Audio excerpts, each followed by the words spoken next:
make of two. I live on damper and wallaby stew. I've got a big cattle dog with a staghound cross. Never saw a scrubber we couldn't toss. Cause I'm the fella from Connemara. Yes, I'm the Connemara fella. Working a rig for BHP. I'm an Australian boy. I've got a girl back in Emerald waiting for me. I'm an Australian boy, stuck out here at the end of the line. I've got a few mates and I'm doing alright. We're the boys from the bush and we're back in town. Well, the dog's in the back and the foot goes down. We're life members of the Outback Club. We're the boys from the bush come in from the scrub. Just the way it is, it's the way it goes. When my wheels hit the gravel road and it feels like home. It's the way of life, it's the life I live. And I'm right where I wanna be. It's the way it is. And guys, I'm joined by the man himself, Mr. Lee Kernaghan. How you going, Lee? Hey, Jace, everyone. Yeah, how you going, mate? All right? Yeah, good, mate. Terrific. That's Just bunkered down in ISO. Yeah, it's bloody different, isn't it? It's a whole different world, mate. Yeah, it's like the world has stopped turning. You know, we're so used to being out there on the road and, you know, doing our shows and hanging out with people, drinking Fireball, having a good time. having a Fireball, mate. Why not? It doesn't hurt, does it? Put Sure, hairs on mate. your chest, they reckon. That's tough. But, Definitely, mate. yeah, no, it's good, mate. So how are you and the family going through all this, mate? I mean, things are starting to slowly lift, Lee, you know. Yeah. Thank goodness. But, you know, how you guys going? All right? Yeah, no, it's been a good, you know, it's been forced family time, and in a lot of ways, you know, for me over the last, I'd say probably 20 years, mate, I don't think my suitcase has ever been fully unpacked. I'm always always on the road heading somewhere, and it's a great, you know, it's a wonderful thing to be able to do, you know, follow your passion in music and sing the music that you love. But this forced sort of having to stop, it's kind of good because it's good, you know, you sit down, you talk to your kids, and you know, I'm out there digging holes in the yard and planting trees and veggie patches and all that type of stuff, mowing the lawns and doing all those normal things. But, you know, I'm getting bloody good at it, I've got to say. Yeah, good on you, mate. Especially the mowing lawns. Real straight lines. Well, that's the thing with it all, Lee. You know, like, I mean, the negative thing is that it's had to happen, you know, and people have lost their lives through all this, you know, this COVID-19 and so forth. But on a positive side, we've been able to do things we've, you know, hardly ever get time to do. Yeah. Yeah, I think it's probably made a whole lot of people stop and think what's really important in life, things that are really important.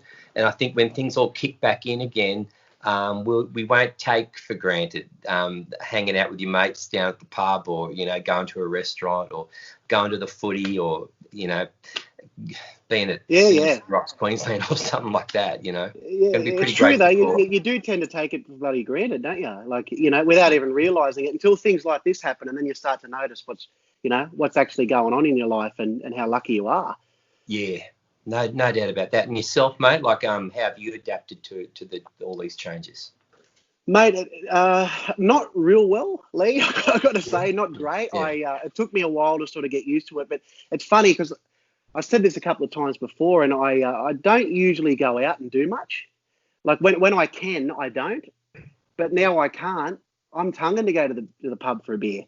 You know what I mean? I'm tonguing to go and catch up with my mates. And, you know, as you know, like over the past few days, we've been able to, you know, actually start having a couple of people in our homes, which is great. So I've caught up with a couple of mates, and, mate, the beer's never tasted any better, eh? Well, talking about drinks, I've just poured myself one here, so I'm going to have one and while we're having a bit of a yarn. Good on you, mate. Why not? It won't hurt. Bloody oath. Good on you, Lee. And good luck to you, Jason, to everybody out there. Good on you, mate. No, look, I really appreciate you coming on, Lee. It's It's absolutely incredible to have a chat to you, really. You know, like I've followed your music since I was a little fella. I grew up 140 k's west of Dubbo, and I remember Michael Whereabouts, Diamond. mate? Whereabouts? Albert, What mate. town? It's a little place called Albert. There's only 12 people in the town, Lee, Yep. and it's out near Ningen, out Yeah. that way. Yep. Tottenham, Condobolin, around there it is. Yeah. Well, And mate. Yeah. no, you're right. You're right. Oh, I was just going to say that's where I cut my teeth in music, is out there, you know, all out through the Central West when I was touring with my dad, Ray, Yep. back in his early touring days. So you are a genuine boy from the bush. Yeah, good on you, tick that mate. box. You are. And it's great, you know. Like I grew up out there, mate. And as I said, it's great to have you on the show here because, for me, I remember growing up as a little fella, and Michael Diamond, the Olympic shooter, is good friends with myself and my dad. And back then I was only young, and I remember he used to come out with the 3 Chain Road album on, mate, all the time. Had it cranked up, and I went to a show of yours in the Central Coast Leagues Club when I was 8 years old, and I went there to see my auntie, and Dad said, "Oh, Lee Kernaghan's playing at the Leagues Club tonight," and so he took me down to watch you, and you come out of a door right beside me and winked at me when you walked past. I'll never forget that. I think I spotted you as a future star, mate. Yeah. But isn't it funny how, like, and for me now to be talking to you after following your career, you know, all my life, it's just a bit of a spin out. So it's pretty cool, mate. But leave 38 golden guitars, mate. Far out. You've got an OAM. You're Australian of the Year. You've sold over 2 million albums. Yep. What's it like to be Lee Kernaghan? Well, the thing is, like you, mate, you never forget where you come from, you know. And I grew up down the Riverina. My grandfather, Pat, he was a drover of sheep and cattle. And Dad was driving trucks up in the Snowy Mountains scheme when I was born. And my mum was a dairy farmer's daughter. So we just grew up as normal country kids, and never had any aspirations to, you know, to do it music professionally, but we did it because we loved it. Yeah, good on you, mate. That's great. And your brother Greg and Tanya, your sister, you guys started a band in the late 70s, is that right? And started off. Is that how you started off in the music? I mean, your dad was he's a very well-known country music artist in his own right. So I guess you guys played a lot with him. We did, yeah. Yeah. Yeah, no, if there was a wedding, an anniversary, divorce, whatever, we'd always find a reason to have a bit of a jam session back in the Kernaghan household. And I started playing music on a piano. And in fact, I wrote Boys from the Bush, the music to Boys from the Bush on the piano, on that old one that I learnt to play on. So unbelievable. Yeah, so we had a little family band, Jace, me and Greg and Tanya and a mate of mine from school, and that's how we got started.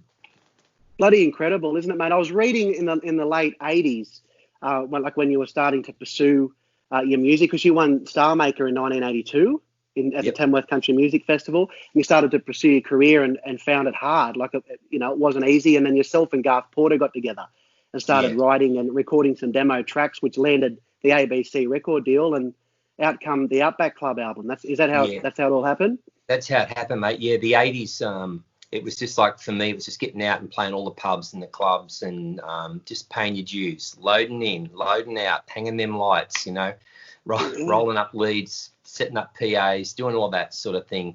That when I finally did get a chance to make my first album, I was 27 years old, and it was, you know, Garth Porter at the helm producing, and the first time we started writing together was around that time, and it just all clicked. And the Outback Club was that first album, and suddenly I'm not playing down at the local pub anymore. I'm on the road, you know, so touring Australia. It's incredible to hear stories like that from people like yourself that are at a whole nother level in the game, and just to know that there's hope for all of us up and comers as well, you know, because you've been there, and many other artists like, you know, Johnny Farnham and people like that, you know, at all at the top of their game now, have all been in the same boat, you know, and that's good to know that, you know, everyone's been there, and it's a matter of just pursuing and continuing to drive for what you want, Lee, isn't it? Yeah, I think you know, if you just follow your heart and kind of keep it real, you know, I always appreciate Garth Porter telling me to write songs about my mates, my where I grew up, you know, and I never thought we were interesting enough to write songs about that. He convinced me otherwise, and so he was the driving force behind making sure that, I write songs about our way of life, our people, my country, and that was really the beginning of the Outback Club. And I felt at home, to sing a song like She's My Ute or Three Chain Road or Hat Town. I just felt that, this stuff's not made up. This is real. And I think that's the thing about country music. It's about real life people, real people, real stories. And that just resonates so strongly with me. And I think that's why I'm still doing it. Yeah, mate, it must be a spin out, because even though, you started off from scratch, your dad, you toured with your dad, you played with your brothers and sisters, and to think back on that now, you must have been out to see where you're at, Lee. It's a phenomenal career, mate. You look back at where you started to where you are now, and it must just be I didn't expect that. I wanted it, and now I'm here. It's this is great. It's true, mate, but you never take I never take a day of it for granted, because you're only as good as your last show. That's something my dad told me. He said, never believe your own publicity. Don't get a swelled head. And remember, son, you're only as good as your last show.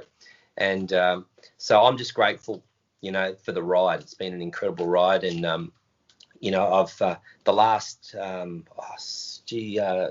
8 years of touring with the Wolf Brothers has just been an all-time high for me as a singer. Just the level of enjoyment when you get on stage with guys that are just that talented, that rock and play country the way they play country music. It's just it's the peak of excitement, Yeah, and they're lovely guys too, Lee. Yeah. That's right. Yeah, they're lovely. They're good. They're bloody lovely guys, mate. I had a chat to Tommy Wolf, and they speak so highly of you and the opportunity that you've given them as well. And and that's one thing about country music, as you said. It's you tell your stories. There's a passion. There's stories, but the fans are so loyal too, Lee. You don't get that outside of country music. No. I come off television and I've seen it firsthand. The different styles of audiences. Right. Yeah. So it is different. The people who are out there in country. I think of them as my mates. Extended family is really the right word to use. It is, mate. 100%. Lee, you performed with the King, Slim Dusty. Yes. What was he like, mate? Just bigger than life. I never met John Wayne, but I'd say meeting Slim Dusty and meeting John Wayne would be probably, on a par with each other. He's just, he was the king. He was just so Australian, so genuine, and so authentic, and I'll never, ever stop being grateful to Slim for recording Leave 'Em in the Long Yard with me back at the, on the Three Chain Road album. Yep. And, just all through the years, he was just a great mate to us all, really. And a great mate to all the up and comers like Keith Urban. He toured with Keith. Keith toured with Slim, and Casey was out there, and Troy, and a whole lot of others. So it was he really, his contribution unfathomable. Yeah, mate. No, amazing, absolutely. Lee, at the end of every chat, mate, I have a little section called Curious Questions, and it's just for people at home. And the first question I'd like to ask you is: have you been able to maintain motivation during the whole isolation period? And if so, how have you done it, mate? How have I done it? Look, I'd say that my motivation levels aren't quite as strong as what they were, but I'll just take you for a little bit of a tour. I'm just down in my studio here. Cool. Yep. Show you what a good mate of mine, Trav Windsor, he sold me his chin bar. Yeah. That's it there, right? Yeah, so I get up, you do a few chins on this, you do your dips here. I've got the bike, the cross trainer, a few weights. It's not a lot, but it's better than some people have got, I'm lucky, to be able to keep training a bit, because I miss, I would go to the gym, 5 days a week, and that's the way that it just juices me up for getting out on the road and doing what I do. It's a part of the routine. So not being able to get to the gym, I kind of miss that a fair bit, Yeah, yeah. You doing much recording in that at home and writing, Lee? Like, wait, during this time? Um, a little bit. I've been doing a few Skype sessions with Tommy Wolf and Nick Wolf, and that's been good. We've written a couple of songs, and just down here I am now. This is where I do a lot of the songwriting. Yep. Down here, just this it's a little void in the studio just here, and like songs like songs from the Spirit of the Anzacs, the music, great. and the Flying with the King was written right here. Yeah, Wow. We're talking about Slim,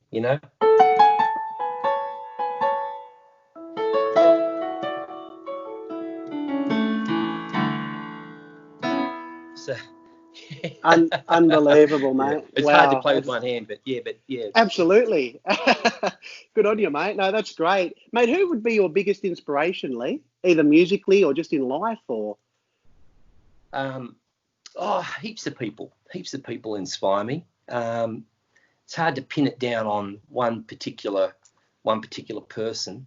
Yeah. I'd say it's a group of people that inspire me the most, and the people that the quiet achievers in our country that put themselves in the line of fire, fighting fires and emergency services, our unsung heroes, people who are out there through this COVID-19, on the front line, the nurses, the emergency service workers, and the doctors, and all those people. Like, God, they are the real heroes of our country. So they are, mate. Absolutely. Without them, we'd be buggered. Absolutely, you're dead right there, Lee. 100%, mate. I know you've had hundreds and hundreds of standout moments throughout your incredible career, but is there anything that stands out as probably your biggest highlight so far? I'd say the biggest highlight, probably making that first album, this one here. I don't know if you can see that.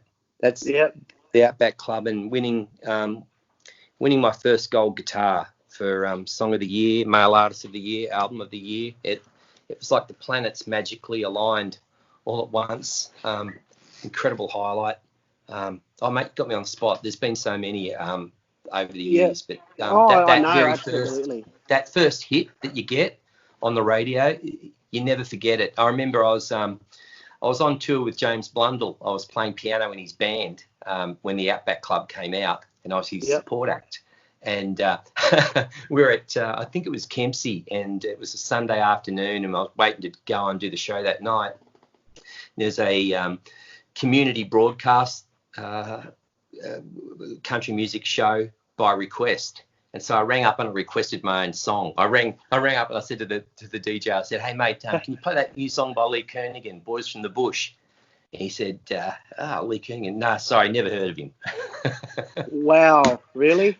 Yeah. Now look. But not long after that, it did hit the airwaves and went pretty good. Isn't it funny how it happens, mate? That's incredible. Unbelievable, Lee. And, mate, one more for people at home, Lee. Who would be one of the most interesting celebrities you've ever met? I really enjoyed meeting Tim McGraw. Yeah, wow, yeah. He's and just a tip to anybody out there who's interested in Tim McGraw, he's got a book called Grit and Grace. He wrote a book about his fitness regime and his diet and his life and the way that he looks at mentally, preparing himself for shows and how he handles, huge career. But I found him to be pretty interesting. Anyone else along the road that you've ever met?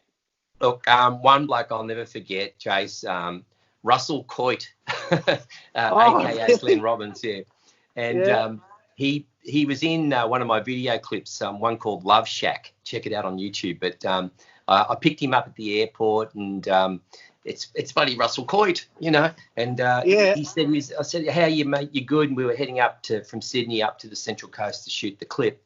He said, "Hey, Lee, I'm a bit hungry, mate. Can we go over there to that Dunkin' Donuts place and get some coffee and all of that?" So, so I've gone over to the donut place and I bought, a whole heap of, the frosted donuts that he wanted, and I got the coffees and all of that. And then we handed him the coffees and we took off down the road, and we're about, 5K down the road. He said, I wouldn't mind one of those donuts. And then I realised I was looking everywhere and I thought, oh shit, left him on the roof of the car. Oh, you're bloody joking. Missed out on the donuts, but he's a bottler. Love him, and big fan of his show. Yeah, mate, it's bloody unbelievable. Good on you, Lee. We really appreciate you coming on, mate. It's awesome, and all the fans are looking forward to seeing you guys back out on the road, hopefully ASAP. So good on you, mate. Yeah, I'm looking forward to seeing them too, mate, and all the best to you, all your fans around Australia, Jace, and looking forward to having a drink next time we catch up, mate. Done. Good on you, Lee. Cheers, buddy. Mate. See you, Thanks, mate. legend. See you, everyone. There I was, slim dusty by my side. I was flying with the king, riding on the wind. A small town boy from nowhere, my head up in the clouds all the time.